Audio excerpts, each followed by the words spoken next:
Buenas noches, estudiantes, jóvenes y público en general que vea esto. Hoy vamos a ver la Edad Media, que es continuación de Roma.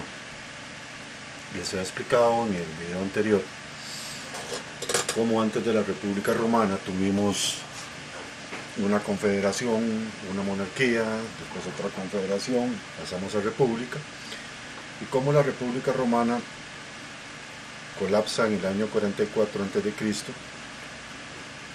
con la muerte de Julio César, que se había declarado dictador vitalicio.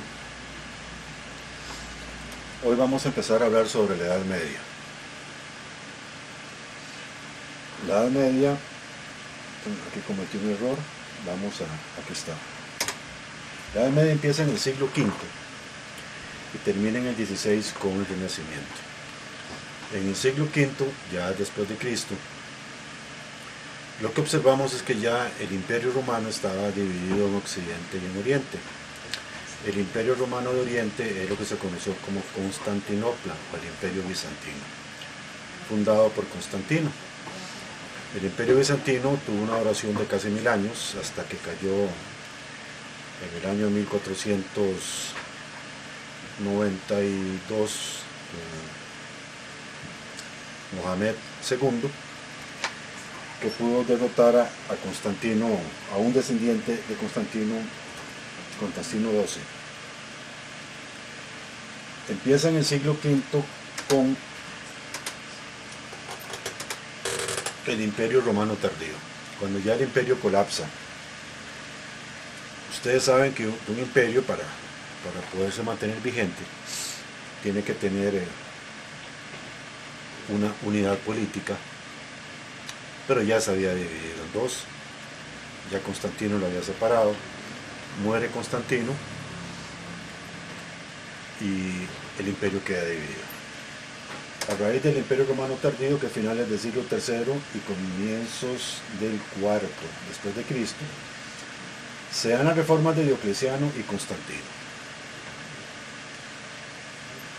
Una de las causas principales por las cuales el Imperio Romano colapsa es una razón ideológica, una razón de fe, una razón religiosa. Y es que se da una nueva religión, el cristianismo. En un imperio no podían haber dos religiones. El paganismo heredado de los griegos, el panteón romano, multiplica hasta en 10, 12 veces el panteón griego. Recuerden que, como les hablé en clase, el panteón griego se componía de 12 dioses principales, después les agregaron unos pocos más.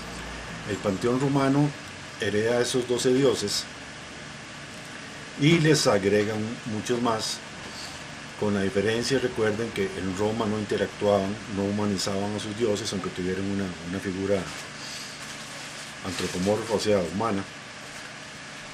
En Grecia sí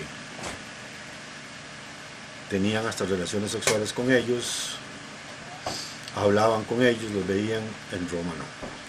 Y en Roma tenían dioses para todo. Pero resulta que esta cohesión política se va perdiendo y llega una nueva religión que habla de un Dios único. Eso lógicamente socava las bases del Imperio Romano a tal punto que empiezan a cuestionarse muchas cosas. Y recuerden que el cristianismo lo primero que pregonaba era el perdón y era el amor, y en un imperio eso es muy difícil de cumplir. Nadie ha fundado un imperio con manos de seda. Entonces lo que promulgaba el cristianismo iba en contra de las acciones del Imperio Romano. Recuerda cuando les hablé que los romanos como aliados eran excelentes, pero eran implacables cuando alguien se les rebelaba. Y ya con la religión cristiana en el Imperio Romano, el problema consistía en que no podía ir de mano la acción que ellos tenían con lo que decía la religión cristiana. Las reformas de Diocleciano. Diocleciano fue un caudillo militar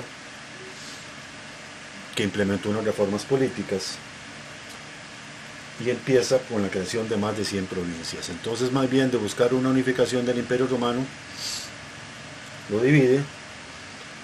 Recuerdan lo que les comenté sobre Egipto con los nomes, con los nomarcas. Aquí va sucediendo algo parecido. Las agrupa en 12 diócesis a cargo cada una de un vicario. Si esto les suena parecido a la nomenclatura católica romana, tienen toda la razón. La Iglesia romana copia mucho de las divisiones políticas y de los títulos tanto nobiliarios como gubernativos del Imperio Romano tardío. Fracciona el imperio en la región oriental y occidental. Occidental, Roma europea. Oriental, Bizancio o Constantinopla. Divide el poder en 4, 2 Augustos y 2 César. Ya un solo emperador no tenía el poder. Seguimos debilitando el poder. En el año 305 después de Cristo se retira y Licino continúa con el poder. Este era Diocleciano. Constantino. Del 306 al 337 después de Cristo. Constantino en el 324 derrota a Licino y se proclama único gobernante. Aquí quiero recalcar esto: el primer emperador cristiano no fue Constantino. Constantino fue el primer emperador en tolerar la religión cristiana, que ya no se llamaba católica, se llama católica a raíz de la reforma de Lutero. Católico quiere decir universal. Constantino fue el primero en tolerar y no perseguir a la religión cristiana, pero Constantino se bautiza en su lecho de muerte, que es el momento en el cual se hace cristiano. Bueno, Constantino derrota a Licino, que era el heredero de Diocleciano, y se proclama único gobernante, con poderes absolutos y carácter de divinidad. Recuerden que esto está en el aula virtual, estas diapositivas nada más se las estoy explicando, y también lo pueden buscar en el libro que tienen a mano. Busca unas reformas políticas en el año 305 después de Cristo, regula los salarios mínimos y máximos de los burócratas. Al lograr eso, logra una cohesión monetaria, logra una autoridad, para decirlo más alotico, los mete en cintura a los burócratas. Actualmente, como les dije en una clase, la burocracia tiene un sentido peyorativo, tiene un sentido como de algo que no es correcto, y eso no es así. Por esa época, los burócratas eran los administradores del imperio. ¿Recuerdan cuando les hablé sobre los ediles, los cuestores, los patricios? Bueno, esos eran los burócratas también. Obliga a los consejeros ciudadanos curiales, porque pertenecían a la curia, y ahí viene el nombre actual de la curia metropolitana, que es San José, a pagar de su bolsillo el faltante de los impuestos. Los tenía en cintura, y si alguien no cumplía con su deber, lo obligaba a cumplirlo con su propio peculio. Mediante edictos obliga a los nobles a permanecer en sus puestos administrativos de manera hereditaria. ¿Qué es con esto? Que ya nadie se puede zafar el bulto. No es cuestión de que yo estoy cumpliendo mal y entonces simplemente me voy. No. Resulta que los nobles o los nóbiles, que era la nueva clase gobernante en Roma, hijos de los matrimonios mixtos entre plebeyos y aristócratas, tenían puestos en la función pública de por vida, y ellos se los heredaban a sus hijos. Entonces eran responsabilidades que a veces les gustaba, a veces no les gustaba, y a los que no les gustaba huían. Si eran capturados, se les regresa como esclavos y se les obliga a cumplir con sus compromisos. Perdían su libertad ciudadana, perdían su ciudadanía romana, y eso ya por sí era un castigo bastante fuerte. Inclusive gente que no eran romanos, que habían adoptado la ciudadanía romana, llegaban a tener más derechos que ellos. Los campesinos, coloni, y ahí viene la palabra colonia o colonos, se veían en la obligación de ceder sus tierras a los grandes terratenientes para pagar impuestos exorbitantes. ¿Por qué? Vamos de ejemplo, hay una guerra. ¿Quiénes nutrían a la infantería romana? A los hoplitas romanos, que ellos mejoraron eso de los griegos. Los campesinos o los colones. Resulta que la guerra se extendía, entonces ellos no podían recoger sus cosechas y tenían deudas.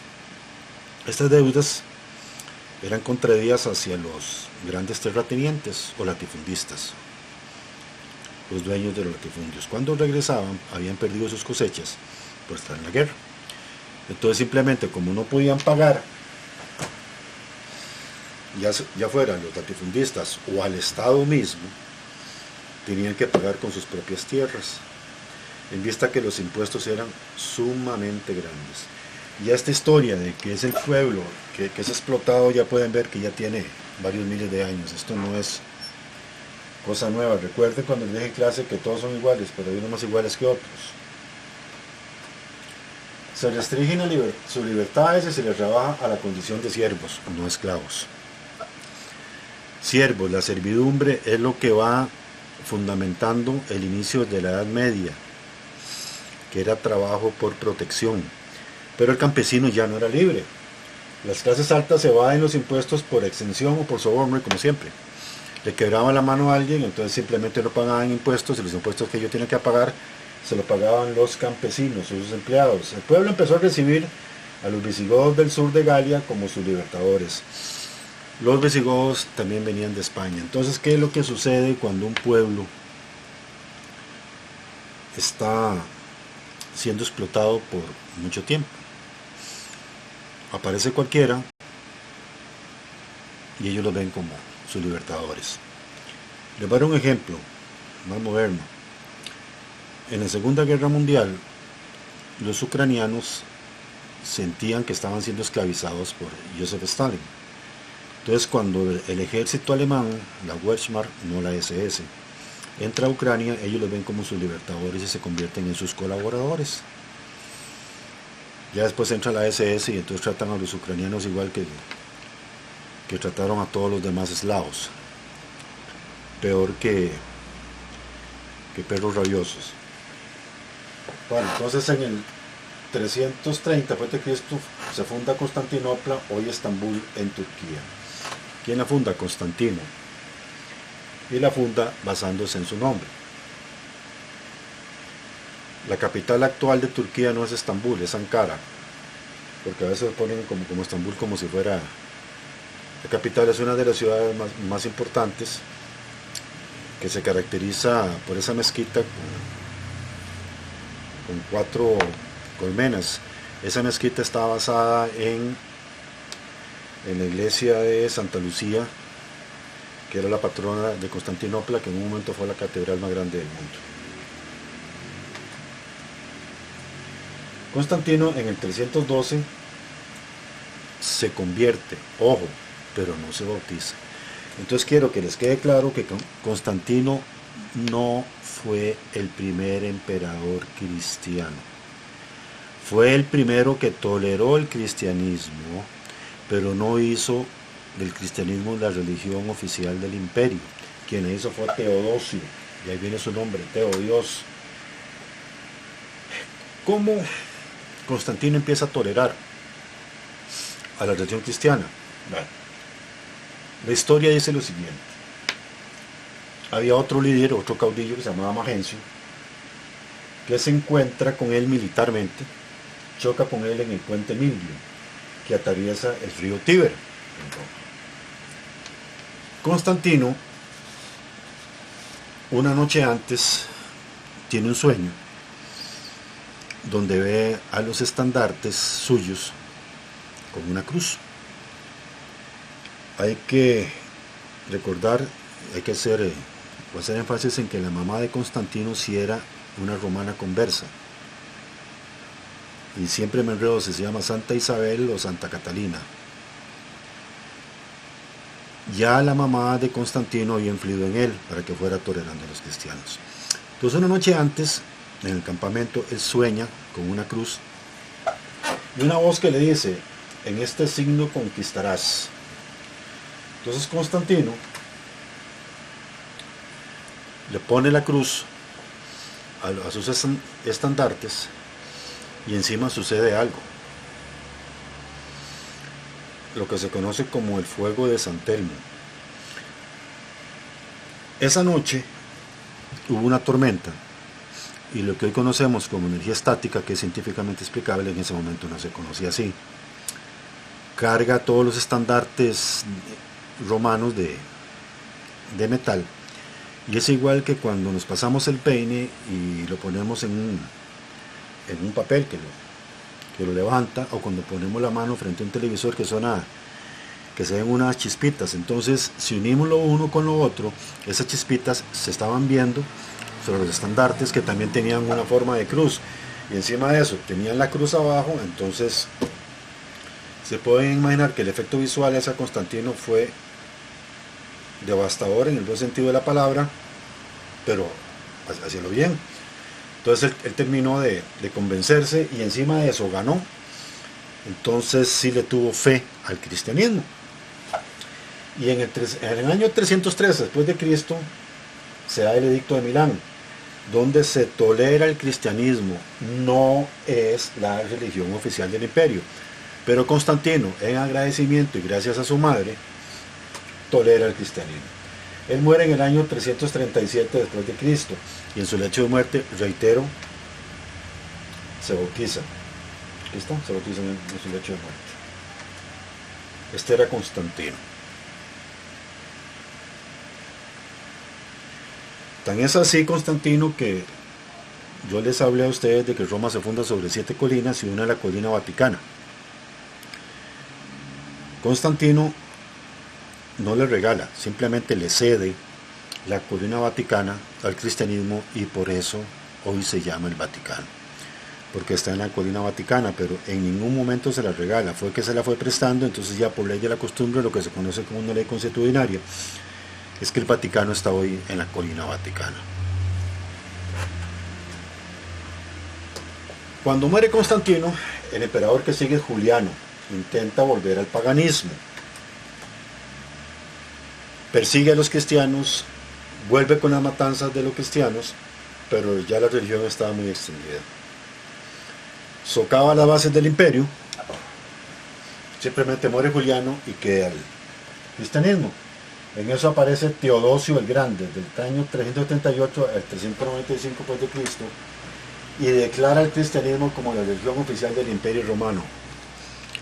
Ergo, el primer emperador cristiano no fue Constantino, fue Teodosio. Declara al cristianismo como la religión oficial del imperio. Sin embargo, sigue tolerando el paganismo hasta que va desapareciendo por su propio peso. La iglesia copia el plan territorial romano, de ahí viene la palabra que les dije ahora: vicaría, pontífice, curia. Este era Teodosio. Y es muy fácil recordarlo para ustedes, porque recuerden que Teo quiere decir Dios. De esto pasamos al Islam, que tuvo que ver mucho también con la Edad Media, fundada por Mahoma en el año 600 después de Cristo. Mahoma tuvo una hija que se llamaba Fátima, y esta se casa con Alí. Los descendientes de Alí son los chiitas, y los descendientes de Fátima son los sunitas. Recuerden que la religión musulmana indica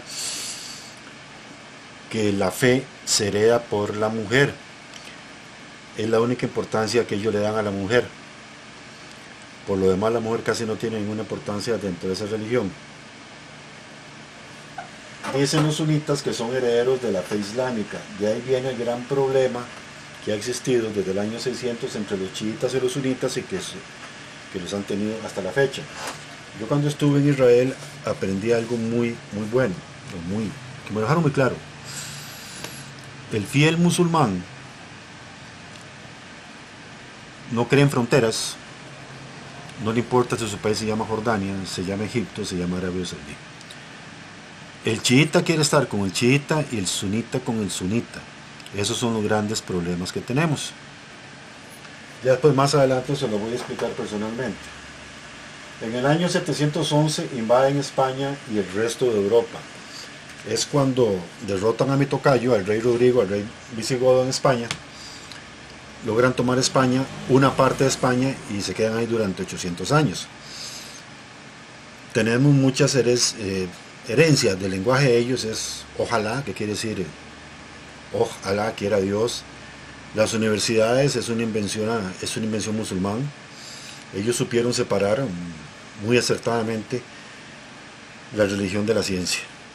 Y ese fue el gran problema que tuvimos en la Edad Media. Cuando la religión se mete en la ciencia, en algo que no puede comprender, se convierte en una cadena.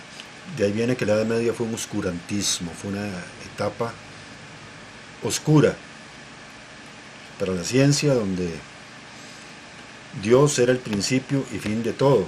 Mientras se promulgaba un Dios de amor, se castigaba en nombre de ese Dios de amor, hasta se quemaban vivos. Es algo que no comprendo. Bueno, en el 711 invaden España y el resto de Europa. Son derrotados en el año 732 en la batalla de Poitiers, en Francia, por el duque de Poitiers. A él se le debe la contención musulmana de Europa. De ahí viene que, no sé si ustedes se han preguntado por qué hay países europeos que son musulmanes, o países eslavos que son musulmanes, como Uzbekistán, Bosnia y Herzegovina. ¿Por qué? Data de esa época. Ustedes ven que son europeos, con rasgos europeos, etnia europea, y nada se parecen a los árabes, pero son musulmanes. El duque de Poitiers, cuando los derrota, logra parar esa expansión, que dura hasta que cae Granada, en España, derrotada por los reyes católicos, por Isabel la Católica y Fernando de Aragón. Y ahí nace una frase que no estoy muy seguro que haya sido cierta. Yo en lo personal no lo creo.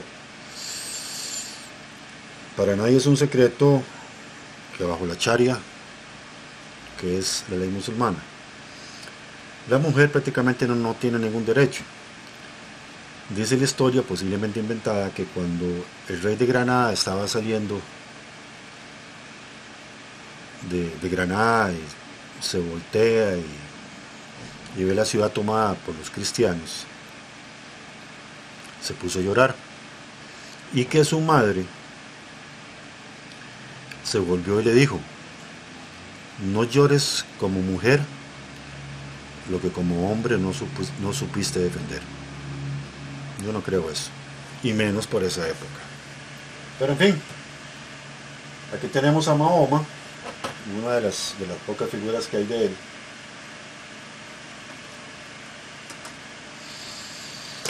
Y en este contexto, después que muere Mahoma, que dice que se fue en un caballo alado para hablar con Alá, y que Alá le dijo que ya los judíos no eran el pueblo elegido, y que Jesucristo no era su hijo, sino que simplemente era un profeta, y que ellos eran el nuevo pueblo elegido. Entonces él regresó en ese caballo alado, en fin, y ahí hizo todo lo que hizo. Hay que recordar que Mahoma no sabía leer ni escribir, pero sin embargo es el profeta de los musulmanes. Como ellos dicen, Alá es nuestro Dios y Mahoma nuestro profeta. 200 años después de Mahoma aparece Carlomagno. Los franceses siempre han tenido un pique con los ingleses, y los ingleses tenían dentro de su mitología el rey Arturo, que sí existió, pero recuerden cuando les dije en la primera clase que la mitología nace de hechos reales que son magnificados, y se les agrega muchas cosas más, ¿verdad? Se les agrega una cola tremenda. Bueno, muy bien. Entonces ya tenemos que el rey Arturo, con los caballeros de la tabla redonda, con su espada Excalibur, Morgana y el Sir Galahad, Lanzarote del lago, la reina Guinevere, todo ese montón de cosas. Entonces los franceses tenían que tener algo parecido. Su mayor paladín, su rey, que sí existió, pero se destacó por otras cosas más que por la magia. El mago inglés era Merlín y el mago francés era Malagigi. Posiblemente hayan sido alquimistas, pero como no comprendían sus experimentos, les pusieron que eran magos. Bueno, entonces el equivalente a la tabla redonda son los 12 pares de Francia. Orlando, Rinaldo, y ahí siguen otro montón de grandes caballeros franceses. Eso es mitología. Posiblemente sí existieron, pero como siempre le pusieron ahí algo que no es cierto. Y le voy a dar otro ejemplo. Sir Gawain de la tabla redonda, conforme iba pasando el día, según la mitología, su fuerza iba creciendo hasta llegar al mediodía. Entonces decían que el rey Arturo por eso buscaba todas las batallas a las 12 del día, cuando Sir Gawain estaba en su máxima fuerza. El equivalente a Sir Gawain era Rinaldo o Ronaldo.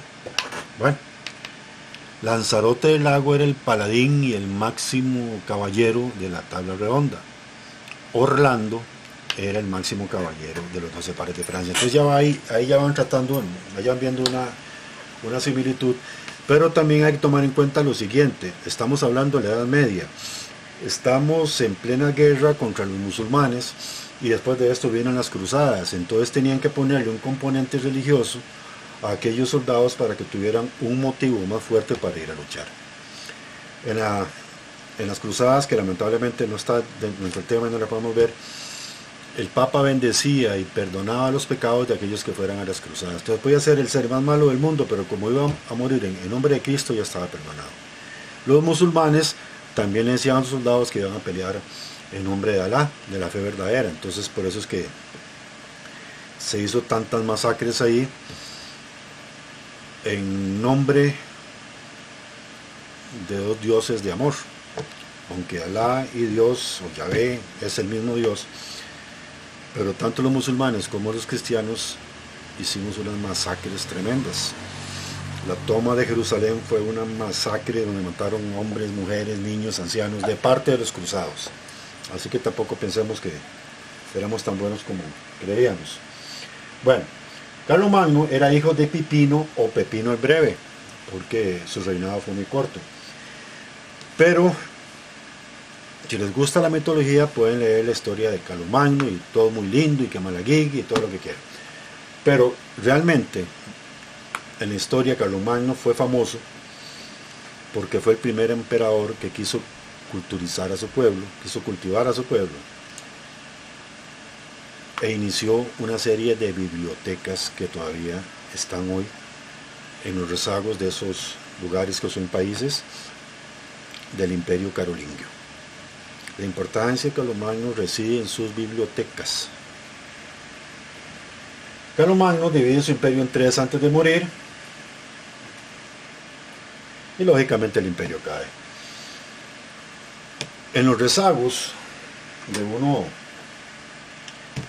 una de las partes del Imperio Carolingio nace el Sacro Imperio Germánico, sacro, sagrado, germánico, alemán. Dura del año 962 al 1806 después de Cristo. Nace a raíz de una de las partes del Imperio Carolingio, en Francia Oriental. Federico Barbarroja se considera su emperador más famoso, que se expande a Europa Central. La operación que tuvo Hitler cuando invadió la Unión Soviética, le puso Operación Barbarroja porque Hitler admiraba a Federico Barbarroja, que era germánico, era alemán, y en honor de él le puso ese nombre a la operación. El Sacro Imperio Germánico es debilitado por las guerras napoleónicas. Recuerden que la Revolución Francesa prosigue, aunque ya se consolida en 1790, prosigue con las guerras napoleónicas, y en 1806 ya el Sacro Imperio Germánico, compuesto por Austria, Hungría, parte de Francia, Bélgica y otra serie de países, se empieza a debilitar porque Napoleón poco a poco le va quitando otro territorio. Se caracterizó por la defensa del derecho y la paz. Vean, este es un problema muy serio para un imperio. ¿Por qué? Pues porque era un imperio apoyado por el Vaticano, apoyado por el Papa. Pero un imperio que se dedique a defender el derecho y la paz no puede ser imperio. Tal vez el derecho sí, pero la paz, ¿cómo va a ser imperio? Y recuerden lo que quiere decir imperio. Viene en la palabra latina romana imperium, que es derecho a gobernar. Y para tener derecho a gobernar hay que tener mano fuerte. Entonces como que no va. Buscaba una unidad religiosa católica. ¿Y cuál es el problema de esto?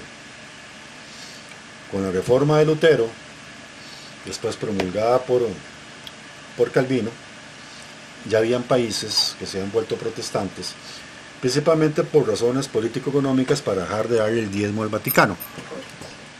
Y estos príncipes de Europa Central, como los suecos, Noruega, Finlandia, Islandia, Alemania inclusive,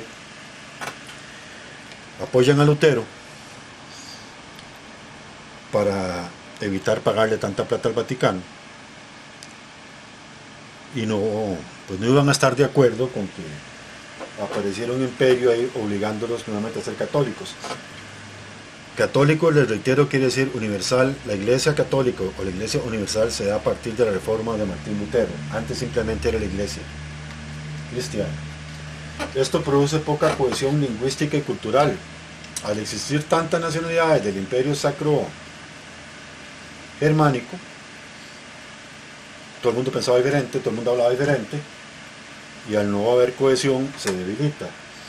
En 1806 Federico II renuncia a la corona imperial para ser solo emperador austriaco, y es cuando se funda el Imperio Austrohúngaro y desaparece el Sacro Imperio Germánico en 1806, gracias a Federico II. Esta era Federico Barbarroja, todos se lo tienen en el aula virtual. Y este es Federico II, el que ya desaparece el Imperio Sacro Germánico. Cuando cae todo esto, los rezagos del Imperio Romano, y empiezan esos pequeños príncipes y reyesuelos, se van de un sistema feudal.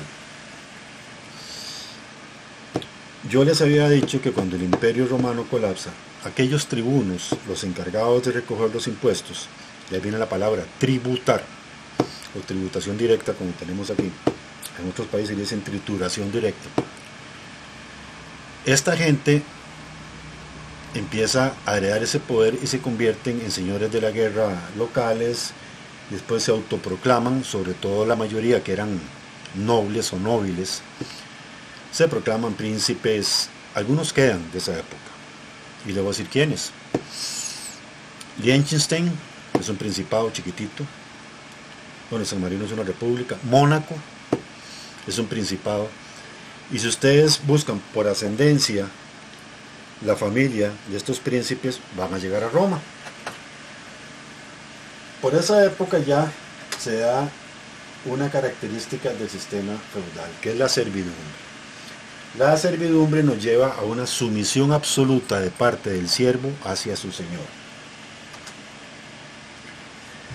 Les voy a explicar. Bueno, aquí lamentablemente no tengo una pizarra, pero existía un rey en un castillo que estaba sobre todo el mundo. Este rey era rey por la gracia de Dios. Recuerden cuando hablamos sobre las características de una civilización, cómo el poder político se nutre del poder religioso y del poder militar, y el poder religioso mediante miedo o augures o explicación de cosas que eran en ese momento inexplicables, fundamenta el poder político diciendo que son los dioses los que lo mandan a ser el rey, que es escogido. Aquí ya hablamos de un solo Dios, entonces era rey por la gracia de Dios. Dios lo había escogido. Este chavalo estaba en un castillo. Vamos a trazar unas líneas imaginarias hacia otros castillos. Estos otros castillos que estaban debajo del rey, podía haber un varón, un conde, un duque o un marqués. El barón, con B, no con V, su feudo se llama baronazgo. El del marqués, marquesado. El de duque, ducado. Y el del conde, condado. La línea que se traza desde el castillo del rey hacia estos castillos menores se llama vasallaje. El noble vasallo tenía que acudir al llamado del rey en el momento en el que él lo necesitara. Eran sus nobles vasallos. Bajo estos castillos menores vamos a trazar otras líneas. Estas líneas era donde estaban las aldeas o las villas. De ahí viene el nombre villano. Actualmente se le da un nombre peyorativo. Villano es alguien malo, por aquella época era alguien inferior. Estos villanos, estos aldeanos, estos campesinos, dependían de su señor. Entonces practicaban esta sumisión absoluta que se llama servidumbre. Entonces cambiaban la servidumbre por protección. El rey practicaba el vasallaje, como estos nobles que les dije, y los villanos tenían sumisión absoluta hacia su señora, hacia su duque, varón, conde, lo que fuera, y le daban sumisión por protección. El señor feudal era el dueño absoluto de toda la vida de ellos, podía decretar su muerte, su perdón o lo que fuera. A tal punto llegaba eso que vamos a tener una característica que se conoció como la prima notte o la primera noche. Si una campesina bella, bonita, decidía casarse, el día de la boda el campesino tenía que llegar después de la boda donde su señor y presentársela. El señor, el varón, el duque o lo que sea, si le gustaba a la muchacha, simplemente era él quien le quitaba la virginidad, y al día siguiente salía por una ventana del castillo con una sábana y la mancha roja de sangre indicando que sí era virgen. Era un derecho del señor feudal, se conoció como la primera notte. Entonces tenemos características: sumisión absoluta o servidumbre por protección, vasallaje, prima notte, rey por la gracia de Dios. Bueno, y eso ya se lo dije: duque, ducado, marqués, marquesado, conde, condado y varón, baronazgo. La característica del sistema feudal dura mucho tiempo, mucho tiempo. Inclusive muchos de estos villanos fueron los soldados, en el buen sentido de la palabra, que fueron a las cruzadas, muchos para quitarse de encima esa servidumbre o ese derecho a no tener ningún derecho que ellos tenían. Ya después, con el Renacimiento, esa parte feudal se va terminando, la Revolución Francesa también, y el último país feudal fue Rusia, que después se transformó en la Unión Soviética, y el feudalismo dura hasta la Revolución de Octubre de 1917. Y todavía en China, los señores de la guerra también eran considerados señores feudales, con la marcha roja de Mao Zedong después de la Segunda Guerra Mundial, en el año 47. Bueno, esto es más o menos resumido lo que es la Edad Media. Lógicamente faltan algunos detalles. Una vez que lo vean, se comunica conmigo por WhatsApp, cualquier duda que tengan, y continuamos siguiendo los lineamientos de la universidad. Y recuerden que estoy a la orden en lo que sea, porque también falta analizar ahí la relación iglesia-estado, que era una relación muy sencilla. El Estado le daba poder a la iglesia, poder territorial y poder económico, y la iglesia le daba poder espiritual, poder religioso al Estado. Justificaba todo lo que ellos hacían. Y esto llegó a tal grado que inclusive tenemos a papas que eran papas guerreros. ¿Como quién? Como Julio II de Medici, que andaban invadiendo y matando gente. Bueno, eso sería todo de momento. Y bueno, muchas gracias, buenas noches.